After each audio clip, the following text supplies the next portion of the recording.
Autrefois redoutables dans le septentrion, les Lions de la Takora faisaient la fierté du football de la région. Nati Tengu était une zone où il y avait beaucoup de footballeurs talentueux. C'était les Lions de la Takora en son temps, où nous avions 8 équipes pour le championnat national. Donc les Lions étaient une équipe vraiment terrible, que tout le monde craignait. Aujourd'hui, Nati Tengu et la Takora ne disposent plus d'un club compétitif, une situation qui suscite de nombreuses interrogations. Les anciens acteurs du football estiment pourtant que le talent existe. Selon eux, le manque d'encadrement, de moyens financiers et d'un véritable projet sportif freine le développement du football local. Les causes endogènes et exogènes. Quand on parle de causes endogènes, il y avait l'organisation au sein de l'équipe. Pour aller en équipe nationale, il y a des sélections que les gens faisaient. Alors, il y a certains éléments qui estimaient que eux, on les sélectionne en équipe nationale et que nous, entraîneurs que nous étions, faisaient du favoritisme.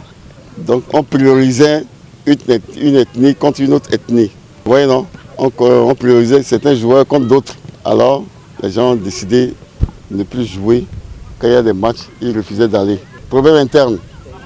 Quelqu'un a fait son mandat, il finit son mandat, on fait l'élection, il n'est plus réélu. Les problèmes. Chacun crée son équipe. Quels sont les moyens ici? Voilà comment est-ce que le football maintenant a atteint l'apogée et amorcé le déclin. Dans les gradins, comme dans les quartiers, les supporters regrettent l'absence d'un club représentant Nati Tengu et la Takora dans les compétitions nationales.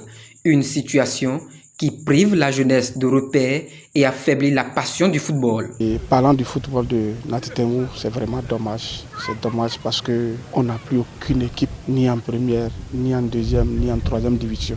Et ça fait très très mal. La Takora en général. Mais aujourd'hui, quand vous parcourez ces coins-là, il y a de très bons joueurs. Ça pouvait reprendre qu'on ait une équipe de ne serait-ce qu'en troisième division. C'est à nous, ça va faire plaisir. On se lève le matin jusqu'au soir, à part nos activités que nous menons. Le sport aujourd'hui, tu ne peux pas aller t'asseoir et suivre un match. Tu veux supporter quelle équipe? Il n'y a pas d'équipe à supporter.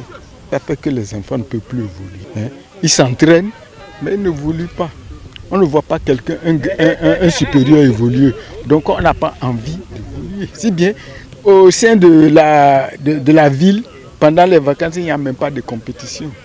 Alors que c'est si on organise de petites compétitions dans les quartiers que la commune va évoluer. Pour relancer le football à Nati Tengu, les acteurs sportifs appellent les autorités, les partenaires et les fils et filles de la commune à unir leurs efforts afin de soutenir un projet solide, renforcer la formation des jeunes et améliorer les infrastructures sportives. Nati Tengu, ça fait près de 5 ans. Chaque fois que nous nous retrouvons pour les âgés, nous insistons sur l'union pour qu'on puisse avoir une équipe.